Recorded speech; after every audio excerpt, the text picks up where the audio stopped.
Bueno, saludos de nuevo. Good morning again.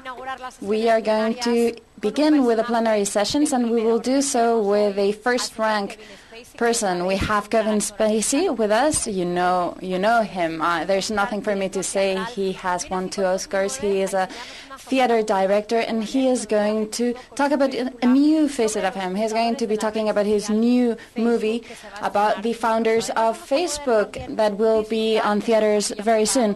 And we have here set the space for an interview that the president of the Television Academy, Mr. Campo Vidal, is going to do. So please, a round of applause for Kevin Spacey.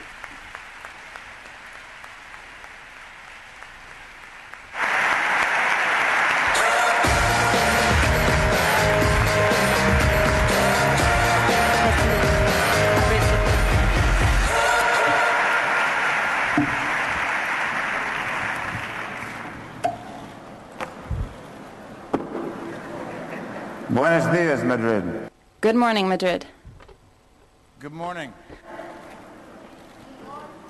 Good morning.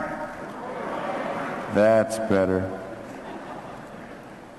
I want to begin this morning by talking a little bit about the work that I'm doing in London and have been doing these past number of years, and then to carry on about film and some of the other aspects of my experience.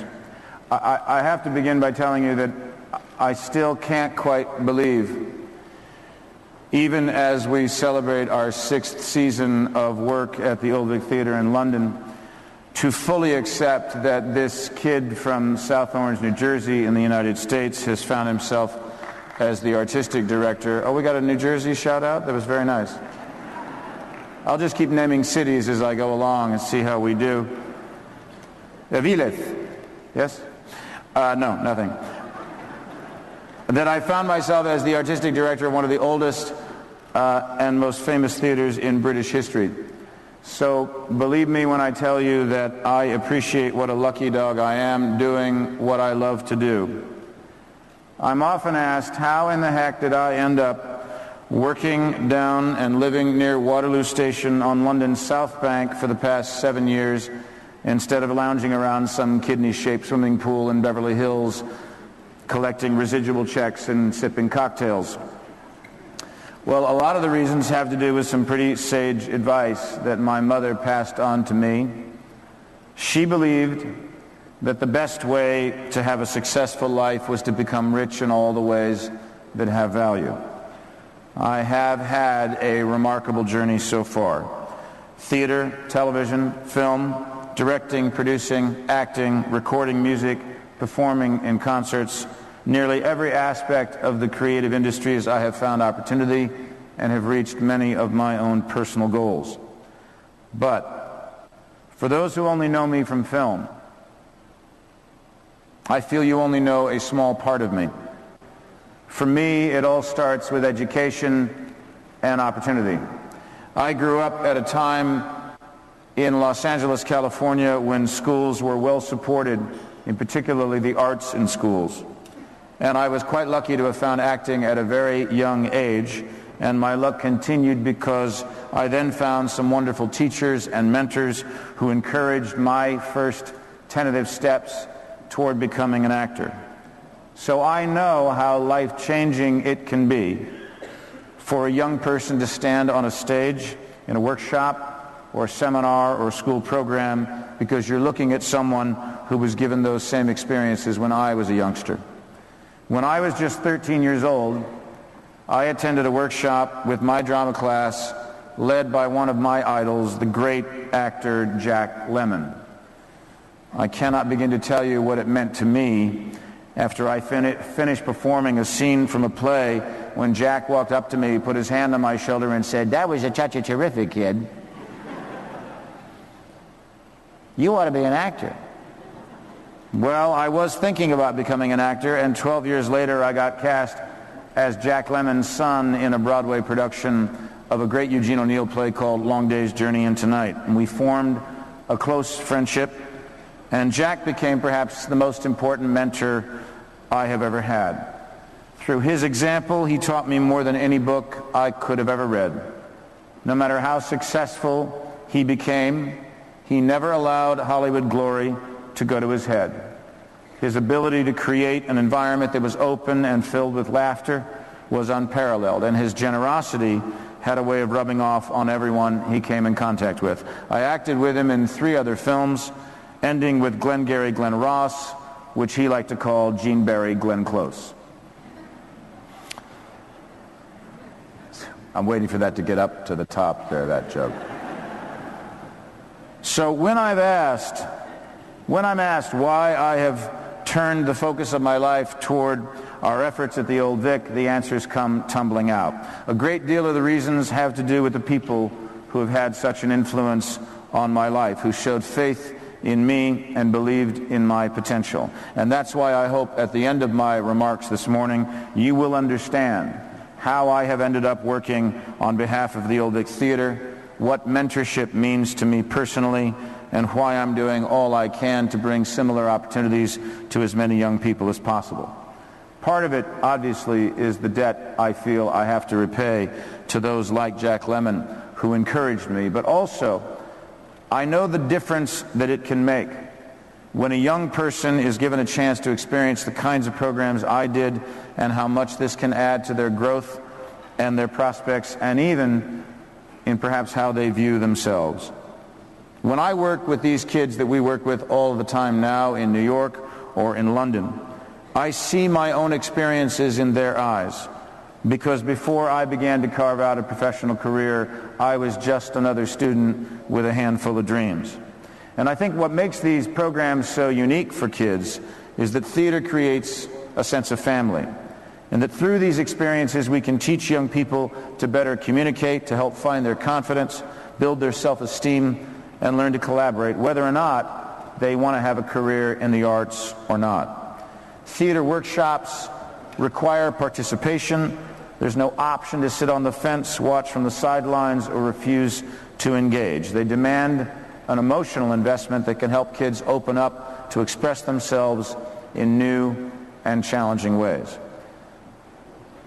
Now, all these years later, after the experiences I had, I'm privileged to be in the same position as those who gave me opportunities, running a vibrant and exciting theater and bringing similar opportunities to those starting out their careers, so that they might one day fulfill their dreams, no matter how impossible those dreams might seem.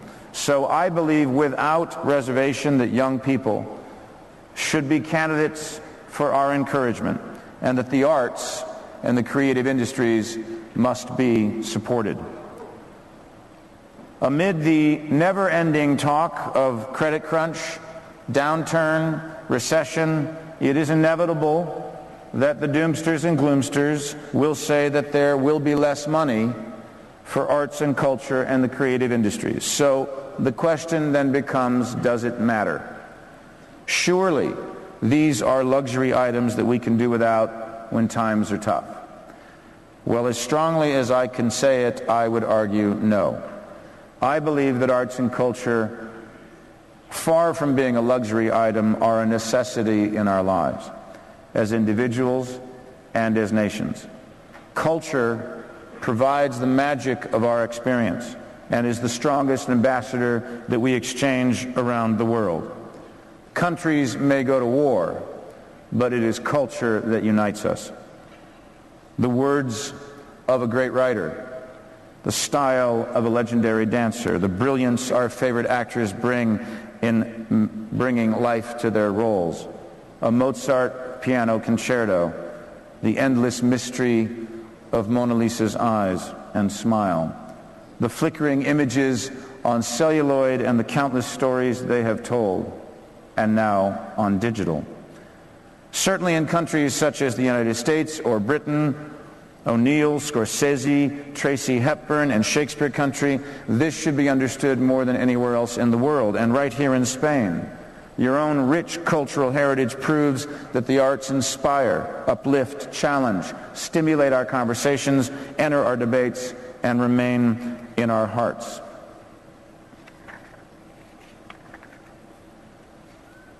I'm just doing a little cutting. I do this occasionally when I give a speech. I just say, no, cut that crap, no, that crap, cut that crap, cut that crap, that crap can get cut.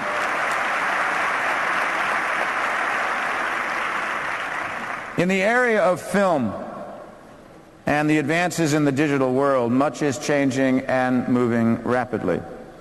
The convergence of the internet and cinema is unavoidable. More and more films are no longer being shot on film, but are digital from start to finish. The distribution is becoming digital, as is the projection and almost all platforms. Smartphones with video are giving people the ability to not only have music in their pocket, but now entire movie collections on their phone. What seemed absurd only a couple of years ago is now a reality and advancing every day. You could download and watch a movie on your iPhone, review it, tweet about it, and discuss it on Facebook on your train ride to and from work. Now, this is an exciting and a scary time for the film industry. Many are fighting it, but those who can feel the future, those who see the value in these new forms of how to make and distribute the work of artists, filmmakers, and musicians are embracing it. Certainly, Plan Avanza has been working toward going forward with keeping and helping to change the mindset of the Spanish citizens to shift toward this new digital technology. IBM just announced that they're actually going to Aviles, which is why I shouted that out a little while ago, to create a center there, as well as the Oscar Niemeyer Cultural Center, which we are a part of. The record industry fought this advancement of technology and digital distribution, and look what happened to them. They were forced begrudgingly and at great loss to adapt. The playing field has changed, and with advancements such as better compression technology combined with the accessibility to more bandwidth, the film industry is now, too, being forced to adapt and required more and more to give the audience what they want, how they want it, and when they want it. That people will pay for if fairly priced. Otherwise, they'll figure out how to do it on their own and for free and to the loss of the studios. Napster, Pirate Bay, and BitTorrent are just a few examples of the ingenuity that prove that and making the old studio model irrelevant. iTunes is an example of how it's working for both the studios and their customers, and only a small sample of the exciting things to come. Some that are inconceivable or may sound absurd today, just as absurd as watching a movie on your phone sounded just a few short years ago. Now, some purists feel that film should be shot only on film and projected only on screen. That's it. But the truth is, audiences are changing, as are their tolerances and their expectations. Kids are now growing up getting more of their viewing entertainment from a computer screen than a TV or a movie screen. They're conditioned to view on a variety of platforms, more forgiving of production values on lower budgeted films, and more critical. And they have the ability to immediately express their criticism more than ever before. Now, we'll take a little poll here. Some of you in the audience may have already posted on Facebook and Twitter that you're sitting here watching Kevin Spacey give a speech. Anybody done it? Yeah, all right. And afterwards, you're going to post and you're going to say how good or bad I was for potentially millions of people to read before I even leave the building. Web 2.0 and social networking have had a large effect on the world, and the film industry is seeing it firsthand. People have more access and more information than ever before, and faster. And with sites like Twitter and Facebook, word of mouth can kill films' box office weekends, as we witnessed with Bruno, or make a hit out of a film that no one has yet heard of, as we've witnessed with Paranormal Activity. People can also speculate on a film, begin raving about it or trashing it before it's even started production, based on an announcement alone. Currently, my company, Trigger Street Productions, is shooting The Social Network in Los Angeles, starring Jesse Eisenberg, Andrew Garfield, Justin Timberlake, and Max Minghella, it is the story of Facebook. When I first heard about the idea of Ben Mesrich writing a book about the start of Facebook and my company getting the rights to do the film, I was at first a little skeptical about how it could be a film, as many were. And we heard from them on Facebook. But once I heard the story, I realized why it was so intriguing. And I wasn't the only one, luckily. Aaron Sorkin, who created West Wing, has adapted the book into a screenplay, and David Fincher, who directed me in Seven, is directing the film for Columbia Pictures. And without giving away any of the movie, it is a story of a couple of college kids who saw a need for something and a better way to do it. And ultimately they did it very well, in fact better than anyone, and now have close to 200 million users. Digital and social media are affecting the film industry in most aspects. Talent can be discovered, like on my site, triggerstreet.com. Whole films can be distributed via services like Netflix and iTunes. Ad campaigns can be massively yet extremely targeted to niche and core demographics. Word of mouth is now a huge contributing factor as to why people go to the movies. And now every audience member has the potential to stand on a huge soapbox and tell everyone whether they thought it was good or bad. I suppose the saying that everyone's a critic has never been truer. So, why the old Vic? Why education for young people? Why independent films? Why triggerstreet.com? Why all these areas that I find my life engaged and committed to? Well, I believe that if you've been successful in the business you wanted to be successful in, and you have reached a lot of the dreams that you wanted to do with your life, then it is your obligation to spend a good portion of your time sending the elevator back down. That was a phrase that Jack Lemmon used to say to me all of the time, and something that I have now adopted as my own. Sending the elevator back down.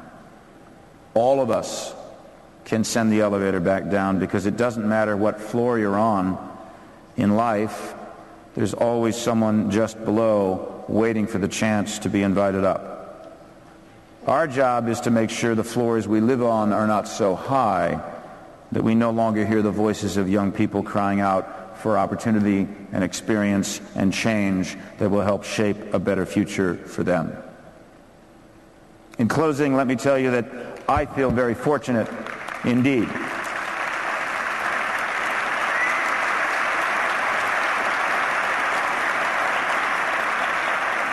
I feel very fortunate indeed to have been given the chance to live out my dreams. I feel honored working on behalf of the Old Vic, for unlike any theater I have ever worked in, it is truly a magical place, filled with energy, memories, a soul, and I believe its greatest asset, its future. I believe in the arts. I believe in culture. I believe in cinema. I believe in the future. I believe in kids. And certainly at the Old Vic, we're going to do our part. In all the countries where we travel, whether the Bridge Project, the Sam Mendes directed double bill, which started this year at the Brooklyn Academy of Music, as well as at the Old Vic, and stops along the way to Singapore, Auckland, Germany, Greece, and right here in Madrid of our productions of The Cherry Orchard and The Winter's Tale, or our production of The Norman Conquest, which won the Tony Award on Broadway last spring for Best Revival. Because wherever we go, we're going to do our part, because our educational work goes with us. And while I realize that having a positive attitude won't solve all our problems, it might just annoy enough cynical people to make the effort worthwhile. I thank you for this opportunity and wish you all a very good afternoon. Thank you very much.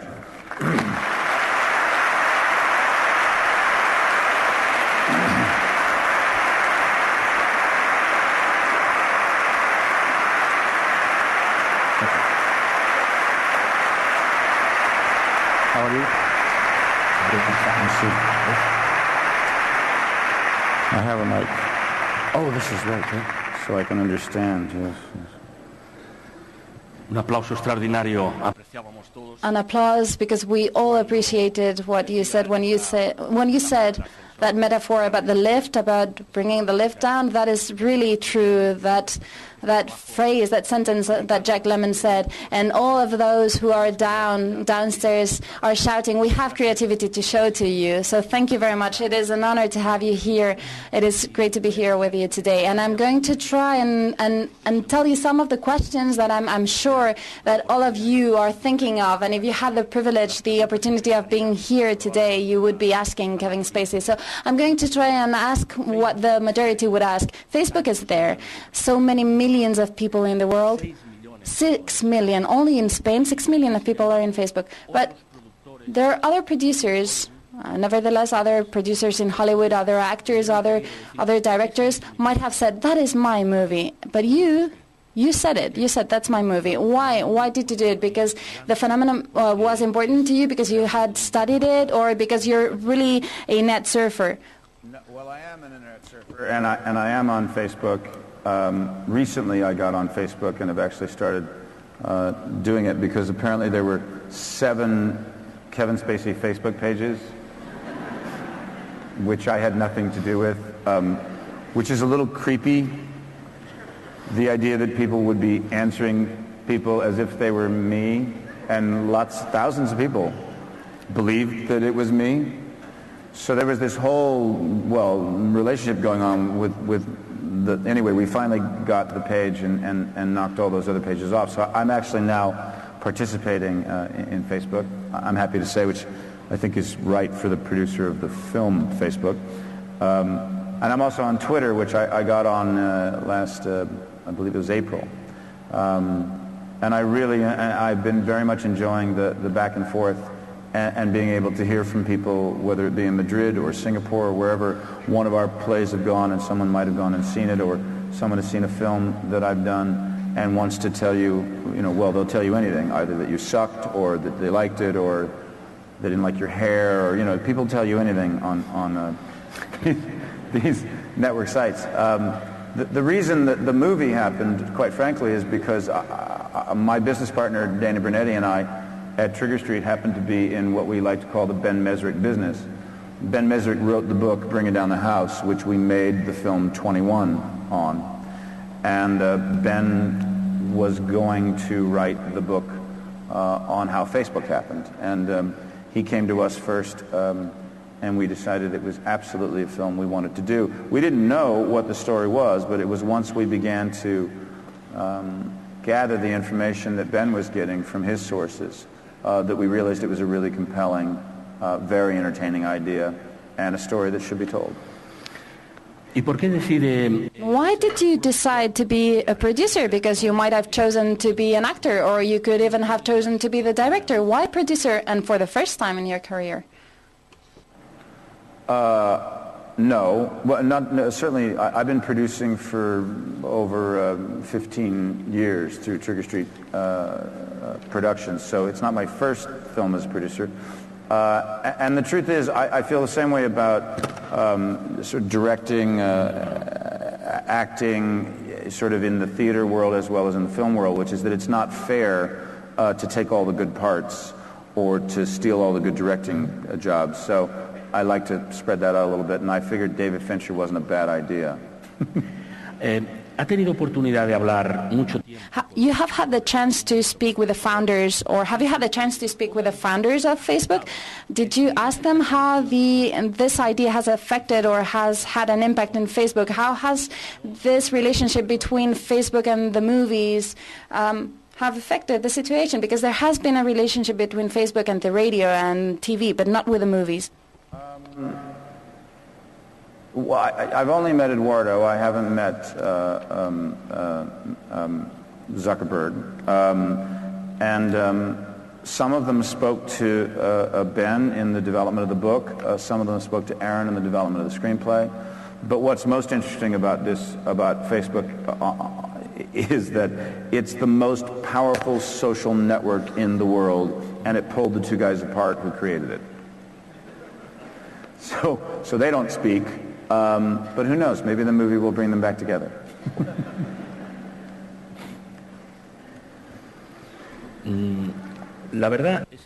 The truth is that the United States, the guest country in this FICOT, we have been listening to an interesting intervention by a representative of the Obama administration, Ana Gomez, an interesting intervention. And there are many people here related to the movies industry, and I would like to know how this crisis has affected the industry, the film industry in the States. Will they remodel themselves? Will there be some changes? Will some changes take place in the business model? Are you talking about the financial crisis that we're going through? Sí. Look, the truth is, if any of you ever go to a film festival, or you go, watch your films on your computer, or you watch your films on Netflix or whatever, every single independent movie has a story to tell about how difficult it was to raise their money. I mean, every movie going back to the beginning of time had a difficult time raising their money. It is never easy to convince those who are in the financial world, and certainly never easy to convince studios that this is a worthwhile film and that they will get a return on their investment. And every single case, it's like you're reinventing the wheel. Has it affected? Yes. There's less movies being made. There's less writers being hired. There's less studios that are being shot in. It has affected the film industry. What we have to do as a result is to try to bring budgets down, try to make more efficient films. I mean, if you look at, I mentioned Paranormal Activity, which is a movie that opened in the United States. It cost $15,000 to make this movie, and it's made already over $100 million at the box office. So the models keep changing, and every time we think something can't be done, someone goes and proves that it can, or someone breaks the mold. We have to be smart in how we present movies and where we present them and at what time we present them. I mean, the Facebook movie is a great example of a film that literally happened so fast, because by the time Ben was working on the book, we were presenting the idea to a studio. They thought it was a great idea, and they fast-tracked it, and suddenly we were shooting within about 8 months of having presented the film to the studio. That's a very, very fast turnaround for a movie. Most movies go through years and years and years of development, particularly at studios and rewrites, but this was an example of how quickly sometimes you can get it done. I don't know if you have done market studies, but with 130 million users worldwide, it could be the most seen movie in the history of filmmaking, because there will be millions and millions of users in Facebook, and they will all see the movie. Well, that's a very nice assumption, and I certainly like where you're going with that.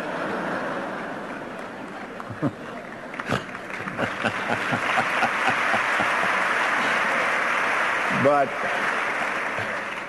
the other truth is you also have to put it in perspective. I mean, let's say that a book gets made into a film, and the book has sold 20 million copies, or 5 million copies in the United States, or 6 million copies in London, in England.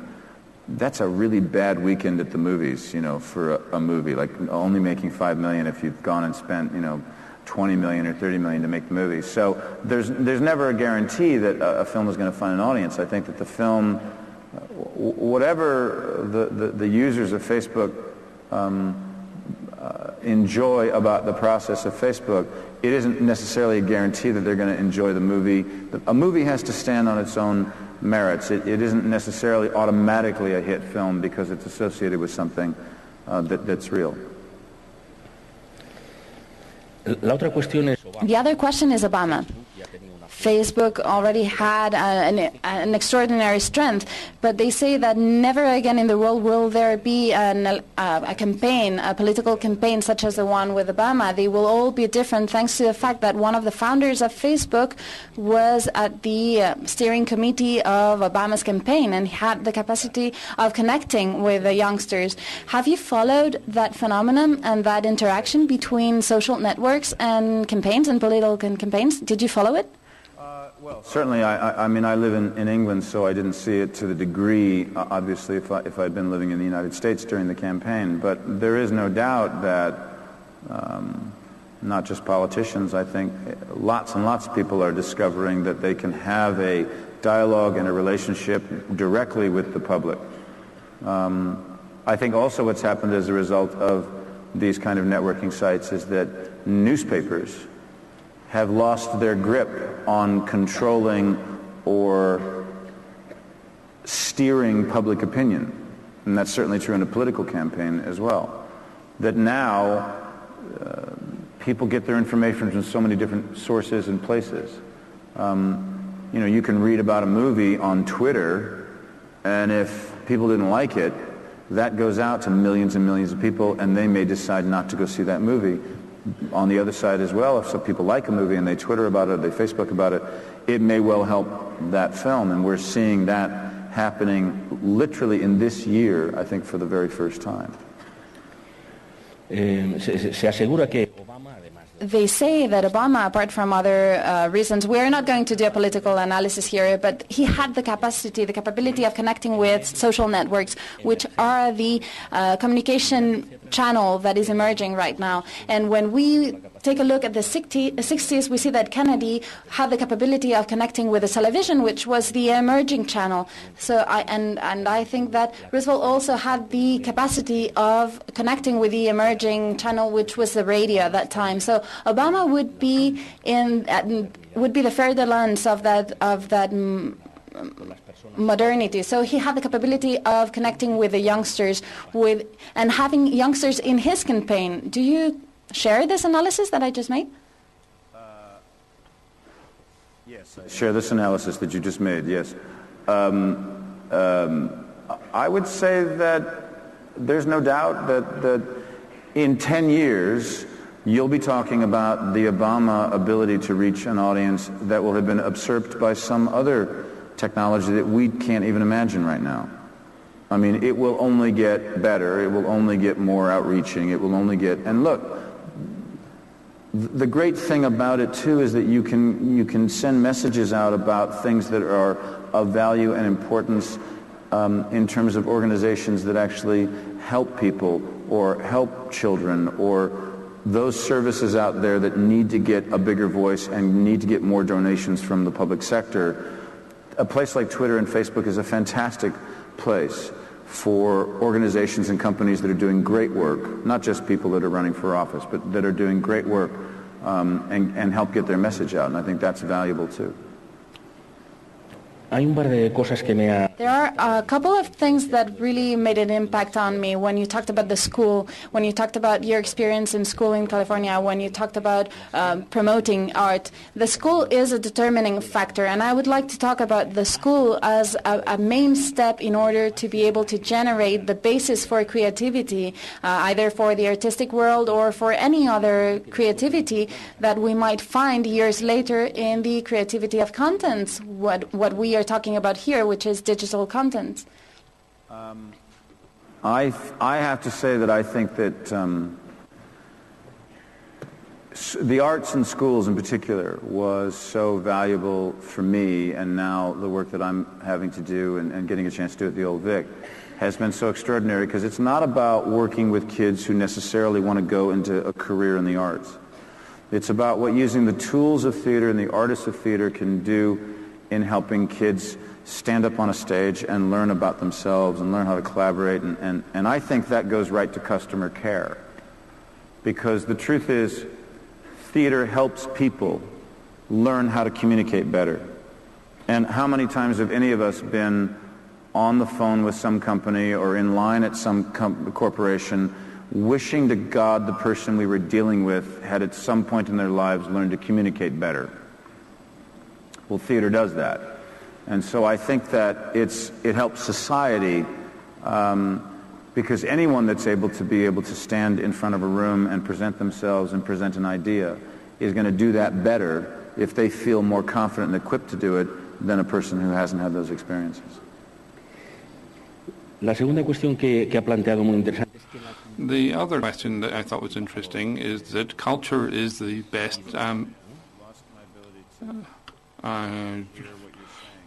No puedo. I'm hearing it in Spanish, yes. And if you're on Channel 2, you hear it in English. I'm on Channel 2. Well, it was a woman and now it's a guy. That's right. She took a break, did she? She got damn tired of this interpreting stuff and said, "Where's my coffee?"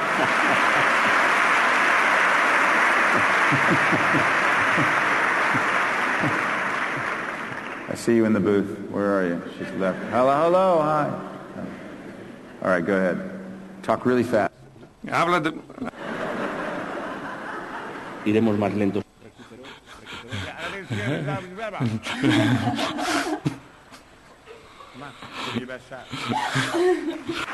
Facebook that.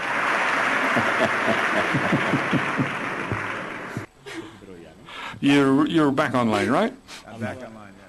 Let's see. Could I get a small cappuccino? That'd be lovely. And what's the soup today?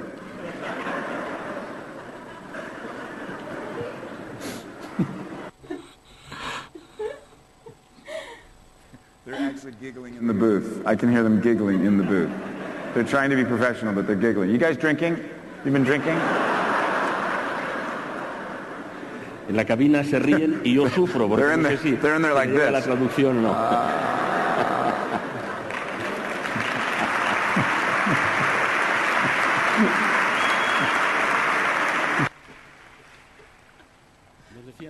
You were saying in your speech that culture is the best ambassador for our time. But an ambassador for everything? For values, for peace, for the conservation of the planet? Could you speak a little more about these issues that you mentioned in your speech? I think it's extremely interesting. You know, look, politicians can disagree. Countries can disagree. And quite frankly, it can take years and years and years and years for politicians to be able to say something that a piece of music or a film or a poem or a dance can say in an hour. And that's why I think that culture is an extraordinarily important ambassador of the human condition, because it is only when we go and watch a play or see a film that tells us something about the way we treat each other and how horrible it can be and what we need to do to change. That to me is an incredibly powerful message. And so I think that we should encourage the arts and the exchange of arts. I love going to all the countries that we've been going to with the Old Vic, because I feel like we're going and making an argument for theater in places where theater might not be on the top of the agenda as it is in New York or as it is in London. And I think cultural exchange is hugely important in our world. Antes, cuando ha intervenido... Before, when we heard from the Minister for Culture and the Minister for Industry in the inauguration of FICOD, they highlighted the great fortune that we have of speaking Spanish here in Spain. And after English and Mandarin Chinese, it's the most widely used language on the internet across the world. And this phenomenon of 55 million Spanish speakers in the United States, how does that impact you as the creators of films, as the promoters of films, with this enormous reality inside your own borders? Well, we are fortunate in America, and I think smart to have embraced as much as we have the Spanish films. Pedro is a gigantic hit in the United States, and we always look forward to his exploration of the human condition. No, there's no doubt that America has, the majority population in the United States has shifted in the last 20 and 30 years.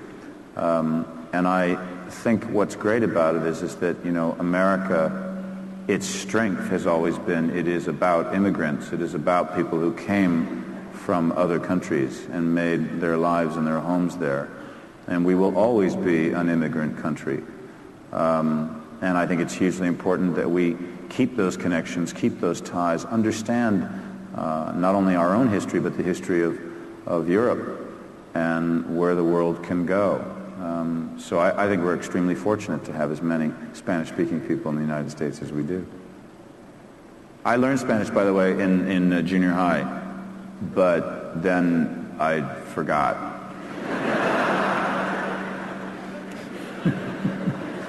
Está muy bien. Perfecto. Vamos a terminar, si les parece. Okay, then, let's finish talking about what we were mentioning at the beginning of your film. Not because he's saying that we have to talk about my film. No, because that's important. It's going to be premiered, your new film.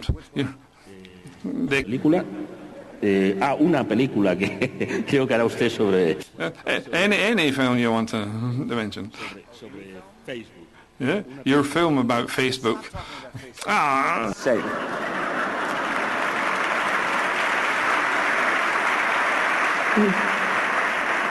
Muy bien. It's in the 4th week of shooting. They're not even done yet. Yes, you were saying? I'm sorry.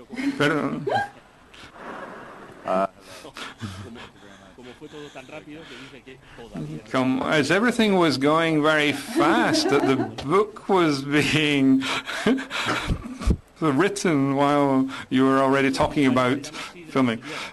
This is normally how we pour the cider in a studio, it's not water. Perfecto. The Minister of Culture did that. Muy bien. It's lovely. Look, there's a very nice... No hay problema. Very nice. Bueno, menos mal que era agua. Vamos a ir terminando. Good job it was only water. Let's conclude. This is a technique. When somebody's not interested in their question, you spill the water. That's a good technique. Bueno. I hope that you finish that drink, or I might get it in my face. Ask me about Facebook again. Go ahead, ask me. No me pregunte por Facebook. No, I won't be asking you about it again. I won't be asking you about Facebook, nor am I going to ask you about your film, just in case. Last question. Boston is obviously the home of Facebook. It's where it was created. I'm not going to mention Facebook, just this was created. He says I'm not going to mention Facebook. He's mentioned it 4 times in the last sentence.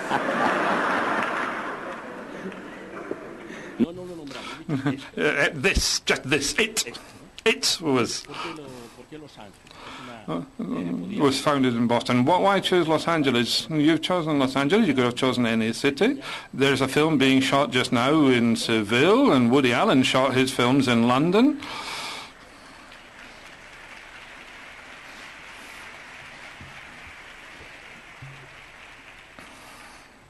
You know, if I was the director of the film, I could answer that question, but since I'm only the producer, really... Fincher said, I want to be in L.A. because I want to be close to my house. So what can I tell you? Una gran razón. No, Está muy bien. look, it's... I didn't make that decision. Sony Pictures made the decision. There's 19 people in a room that make that decision. ¿Sí? I had nothing to do with it. Bueno, yo ahora sí digo que la entrevista... Okay. Well, I think this is the end of the interview. Now, everybody's going to say, I'm afraid of being splashed with water, but I have to conclude it now because our time is up. So thank you very much. It's been a pleasure.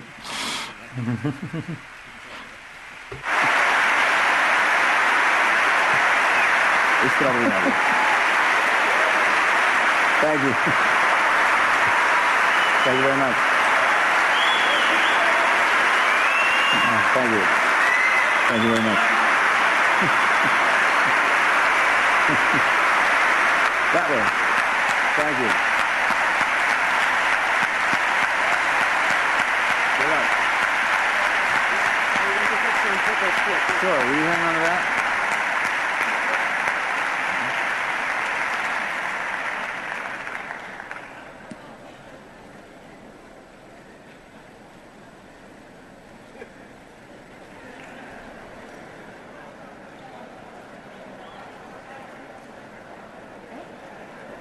Quédate, quédate.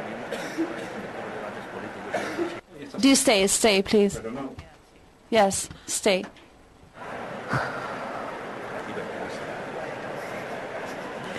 Qué apuros. Bueno, está claro que no nos podemos marchar. Well, it's clear that we can't leave the stage without the photo shots, the photo opportunity. It's been a wonderful opportunity to have Kevin Spacey here. We've had the great pleasure learning about his private things and his passionate defence of culture as well. Me encanta. I love it. Thank you so much. Bueno, increíble, esto es mejor que una peli. Okay, this is even better than watching a film live in the cinema. Okay, let me remind you, because FICOD's now in top gear. We're going to start the round tables in the meeting rooms upstairs in rooms 1 and 2 on the first floor. The workshops, as you know, there are over 100 workshops, and they're all on this ground floor. This ground floor is 0.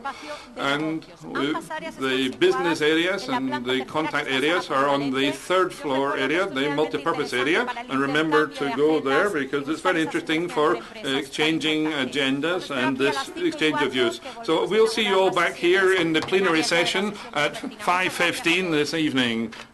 Enjoy your day.